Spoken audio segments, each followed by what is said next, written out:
Hey everyone, and welcome to another video where we'll go over random lists to learn new things. Check it out. Be sure to subscribe to our channel. If this is your thing, click on the notification bell. We greatly appreciate your continued support. Also, don't be afraid to discuss with us what you think.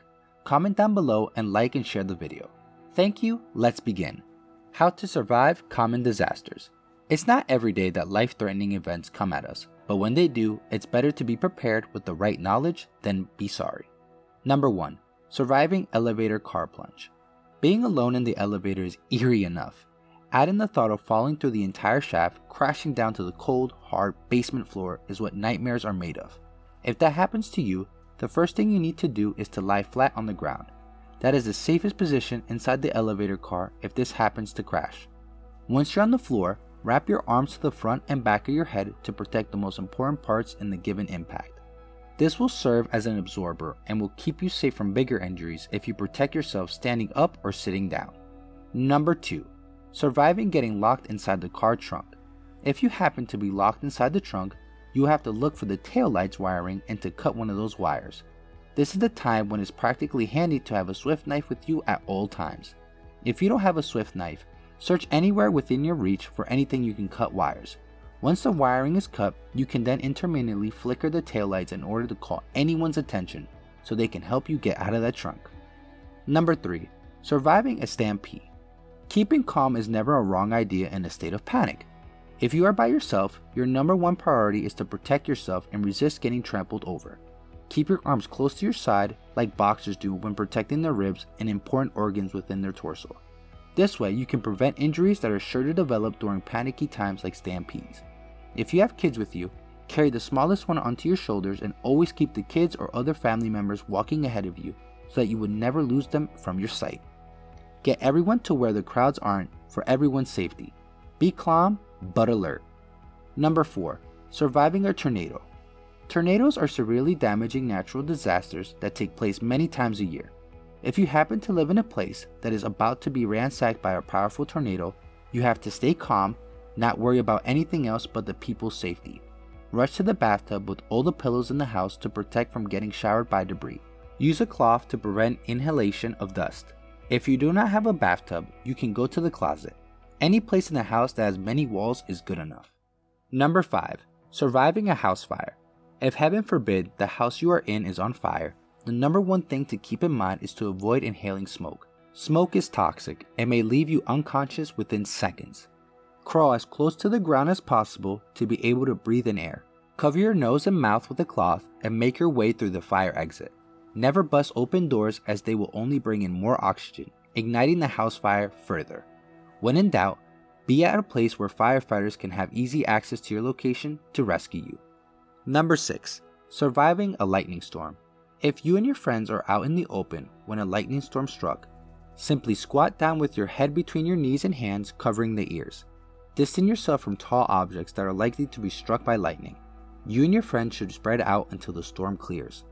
Number 7. Surviving after falling through broken ice. When you're in a frozen lake or pond and you fall through ice into the freezing water, do not try to get out of the water by grabbing the edge of the ice and pushing it down because that will only break it even further. Instead, allow your body to float horizontally first, then carefully lift yourself to the edge of the ice like a seal does. Just remain spread out on the top of the ice. Do not stand up just yet. Call for help and medical assistance. Number 8. Surviving if you choke and you are all alone. When you're alone in the house and happen to choke on the food you were eating and there was nobody there to perform the Heimlich maneuver on you, all you have to do is press your fist just below the ribcage, with the thumb facing the body. Repeatedly apply sudden bursts of pressure onto your diaphragm to push air out, dislodging the object for good. You can also get down on the floor on all fours, repeatedly throwing your arms forward to apply pressure on the upper abdomen when you hit the floor. That would also push enough air out to dislodge the object. Don't mind the pain, it's to save your life. Number 9. Surviving under debris. Say, heaven forbid, an earthquake struck and the structure you are in came down. You're under a pile of rubble. The first thing to keep in mind is your breathing. Protect your upper torso area and cover your nose and mouth with cloth to prevent breathing in dust. Keep calm and slow down your breathing so you don't run out of the air quickly. Keep in mind, that people stuck in collapsed buildings always end up getting rescued and proper medical and psychological assistance are provided soon afterwards. Number 10. Surviving brake failures. If you're driving and the car brakes fails, alert everyone but never panic. Honk your horn, flicker your headlights, alert your passengers that they need to buckle up immediately. Then press the brake pedal firmly and gradually downshift and put the gear stick into the L position. If your vehicle has a mechanical gearbox, press the clutch pedal and use manual brakes slowly. Your car will then begin to drift and slow down.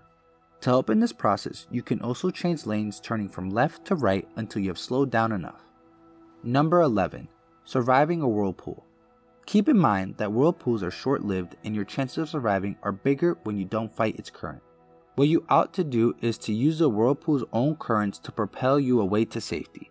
Do not struggle in the whirlpool, but resist it gently while waiting for it to die down. If you get sucked by it, take a deep breath and wait for the opportunity to swim away. Number 12. Surviving pans catching fire. If you're cooking and somehow the pan catches on fire, the first thing you must do is to get the pan's lid and cover it until it cools down. Keep expecting to make sure that the fire has died. You can also pour salt or baking soda to kill the fire, but do not confuse it with baking powder because flours and other powders can fuel fires. Number 13. Surviving a cliff fall. Falling off a cliff is a really dangerous thing to happen, but in order to stay alive, you must constantly break your fall by hanging on to something, to anything, in order to resist the fall. You will really suffer injuries, but it could have been a lot worse. Number 14. Surviving an avalanche. This is akin to swimming in water. As gushing ice is dragging you down the slope, do your very best to keep your arms and head above the surface. Maintain this until the avalanche dies down.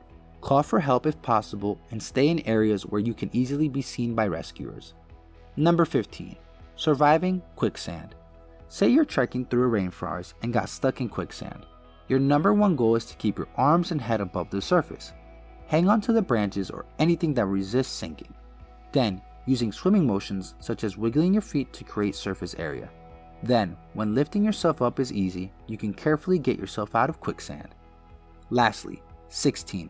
Surviving an attacker. Say someone wants to get back at you in the city streets. Instead of picking up a fight, you can defend yourself using one simple move. With all your might, step on the top of the attacker's foot, thereby delivering intense, injurious pain, debilitating the attacker, giving you the chance to run to safety. What else do you do to survive any dangerous event? Tell us in the comment section below and like and share this video. Don't forget to subscribe so you can regularly get our video content. As always, thank you for watching, stay safe, and I'll see you on the next one.